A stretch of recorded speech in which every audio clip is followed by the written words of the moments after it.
procureur woo li ni mel daal nay am tey jile moom dina daal di wuy ji ñu bëri xaar mu teg ay firndeel ci table bi. Bon Pape Sané waxu fi lu fi Sonko musul wax. lu fi Pape Alé musul wax. peut-être tey ñoom tey la ñu gis ne parce que laal na leen que délit la.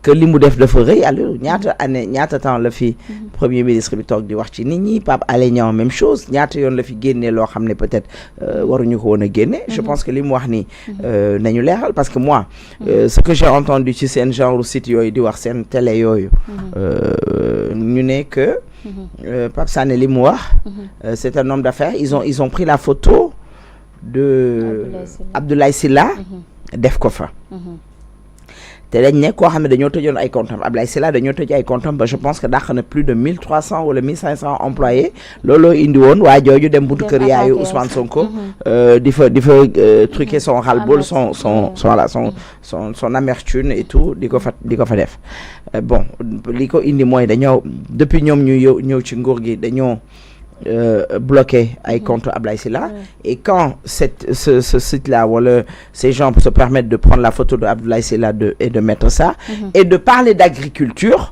moi je vois que peut-être ce gars-là parle du ministre de l'agriculture je pense parce que nee nañ affaire agriculture la lu ñu war a def la lu kooku waroon def benn lu mu war a def et tout au niveau du ministère et quand on met la photo de Abdoulaye Sylla peut-être que il va démentir parce que photo am la fay gaay teg et quand on parle d'agriculture il y a plus pour man de doute que on parle du ministre de l'agriculture voilà peut-être je peux me tromper wala xëy na ñoom ñi nga xam ne ñoo véhiculer wala ñoo analyser les dires de Pape Sané diñ ko analyser baaxul wala li ñu wax xamuñu ko mais li ñu wax ils ont parlé que dafa war a am lu mu war a liggéey au niveau de l'agriculture de la truc et tout moo tax ñu ne woon c'est bien beau nag su nekkee aussi dañoo fekk benn homme d'affaires en tant que sénégalais koo xam ne il peut faire des emplois il peut donner à cette jeunesse là du travail pourquoi pas dimbale ko teggi loxo ci ay comptam pour mu mën a eggale liggéeyam je pense pas que c'est fait dans le chantage parce que aussi gëwma ne bu nekkee Abdoulaye Sylla la dina nangu loolu que ñu ñëw chantage la pour mën la jox say biens et tout alors que il est parti difficilement en campagne avec des maigres moyens moo tax des fois yëf yi du xaalis te pourtant il a pu avoir un député et bi muy dem élection tëjoon nañ ay comptam uniquement pour mën ko bloquer ci députage bi je sais pas nag est-ce que c'est Mabouba ministre de l'agriculture ou pas mais avec Pape Sané mi ne woon il a des résultats il a des preuves dinañu gindi liy wane encore une fois que peut-être si c'était un partisan de Pastef wala une personne qui a voté pour eux wala un milliardaire wala un businessman boo xam ne il n'était pas contre eux te je vais pas dire que Abdoulaye Sylla était contre eux Abdoulaye Sylla était candidat comme Diomaye était candidat bien sûr c'est pas parce que Abdoulaye Sylla était candidat que moom dafa bañ Diomaye wala dafa nangul ànd ak Pastef wala dara il a pris son choix d'être candidat peut-être si c'était une autre personne boo xam ne il était dans la coalition Diomaye président je pense que affaire bi Pape Sané du ko mës a wax mais tey Pape Sané kàddu yu mu yëkkati ndax nekkul loo xam ne nii dafa oyof lool parce que boo demee ba ne na mu procureur woo mais waroon na jaar ci tur bi comme ça ñëpp xam non je pense que da doon xaar bu ko procureur wooye mu mën a jaar ci tur bi mais moom laa lay wax am na ñoo xam ne def nañu site boobu ma lay xaw ma nan 13 ils ont parlé ñoom li ñu wax ils nous ont montré ils nous ont donné des indices parce que quand on voit la photo de encore une fois Abdoulaye Sylla ñu dégg agriculture automatiquement xaw ma kan man sama xel fi muy dem mooy ci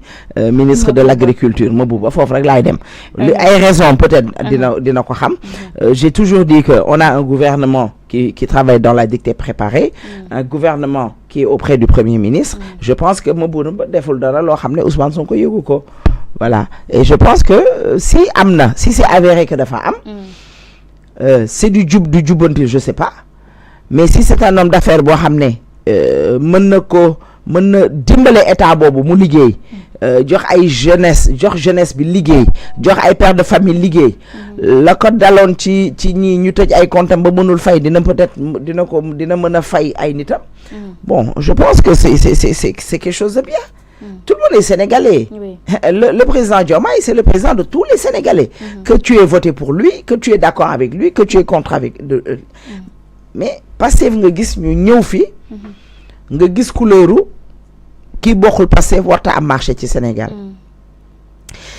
Et ndax je te dis que ñun ñi ngi dund ay moments yoo xam ne on peut même pas le dire. Oui. Et les gens pensent que ci état kese la.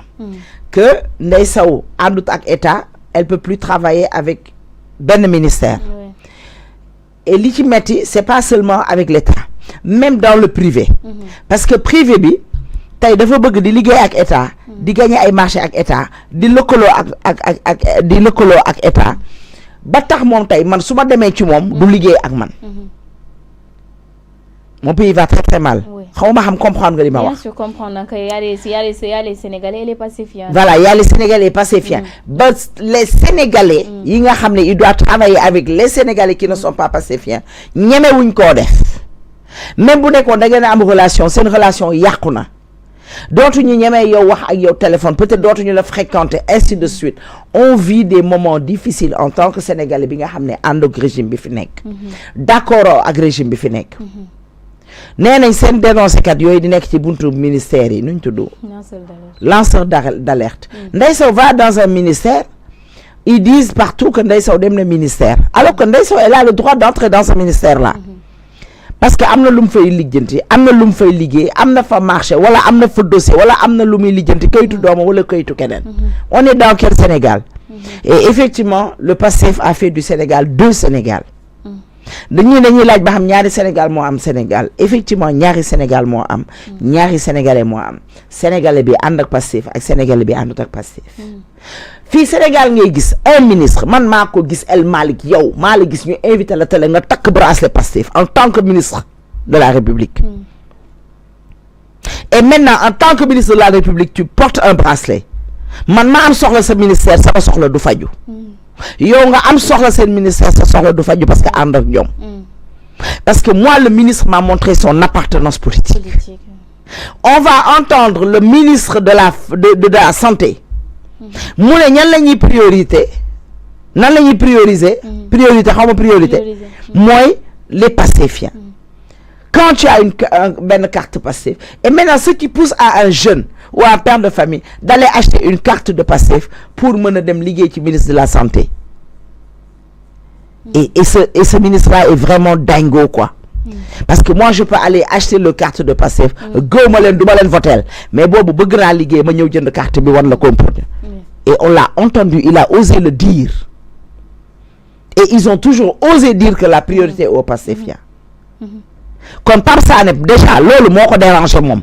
Le fait que ce monsieur-là ne soit pas de Pastef, le fait que ce monsieur-là n'ait pas soutenu son excellence le président Diomaye wala n'a pas soutenu Ousmane Sonko premier ministre dans ces élections-là. Et il en a le droit. ñoom bu leen ñëpp bëggoon sax dañoo war a tiit. Il y a trop de cris de cœur yoo xam ne dañ ko war a lancer. Maintenant les Sénégalais ne mangent plus à leur faim. Père de famille yi doon am marché amatuñu marché tout est bloqué ndak. Encore une fois il n'y a pas de Sénégal pastéfien ou Sénégal nous tous nous sommes des Sénégalais. Diomaye ressaisis-toi. Diomaye encore une fois siffle la fin de la récréation. Sinon bés boo fi jógee tu vas pas partir par la grande porte, tu vas pas passer par la grande porte, tu vas passer par la fenêtre ou la petite porte. Il faut que Diomaye mu def très attention. bu moytul bés buy génn du génn ci porte bu mag bi ci porte bu ndaw bi te fekk moom deful ay nitam yu ànd ak moom ñoo ko def. Encore une fois il faut que tu siffles la fin de la récréation. Nous tous nous sommes des Sénégalais. ñun ñëppay am soxla ci ministère yi dañuy soxla ay kayit dañoo am suñuy société am suñuy entreprise war a liggéey comme tout le monde. Ndax dafa metti société boo xam ne bokkut ak état dara mais boo demee parce que am na loo xam ne yaakaar na ko ci état bu doon liggéey yow liggéey tout ak yow fi ñu toll ni dañoo sonn ñu mel ni man dañoo sonn dañuy dem ba Gambie barki dem laa jóge Gambie pour ubbi ji fa benn entreprise pour lan te ma nekk sénégalaise. Pour lan Aïssatou war a ubbi télé ñu ne ko non yow ubbi nga sa télé waaye duñu la jox këyit parce que yow légaloo nanga parce que lan Aïssatou dit ce qu'elle pense. En tout cas. ak keneen ku mel ne Aïssatou. Et jusqu'à quand on va vivre ça? On va être ici 5 ans à galérer, je vais pas travailler, je plie mes trucs et claques et je quitte le Sénégal parce que j'ai un gouvernement boo xam ne je suis pas d'accord avec eux. Ah non, moi on me tord pas la main pour me def ñoom lu ñu bëgg. Encore une fois, moi je suis satisfaite. Si on parle de Abdoulaye Sylla et Kotra, ou on parle de keneen ak keneen, man je suis d'accord pour que ñu mën leen a jàppale, ñu liggéey, embaucher ay nit. L'État ne donne pas de travail. Ce sont les privés qui le font. Kon ñooñu dañ leen a war a soutenir pour ñu dem. Pape Sané nag li mu wax tey dina leer. Comme que le procureur l'a convoqué.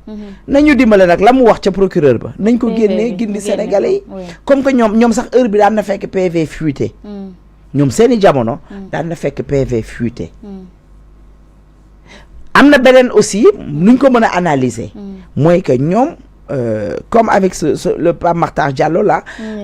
ñëpp séddu nañ. ñoom séddooguñu peut-être.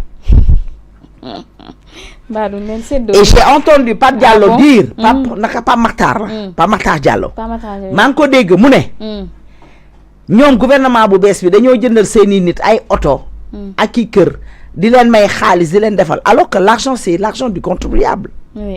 Ça c'est à dénoncer bu nekkee li Pape Makhtar wax am na. non mais kon ñoom nañ ko woo. Parce que li mu wax man naqari na man neexul sama xol man. Parce que tey mënu ma jël sama pepp ak sama pepit di ko jox état du Sénégal ñoom tey ñu ñëw ñu jël ay seeni nit ñoom di leen mettre dans de très bonnes conditions ñun ñu nekk dans de mauvaises conditions. Dans de mauvaises conditions plutôt. Ça c'est pas, on va pas l'accepter. Et moom moo ko wax et les gens n'ont pas bàyyiwuñu xel ci loolu Pape Makhtar Diallo wax. nee na gars yi dañ leen di jëndal ay oto di leen defal li di leen dans l'argent. Quand il dit ça c'est l'argent du contribuable parce que si c'est l'État qui le fait c'est l'argent du contribuable. Voilà.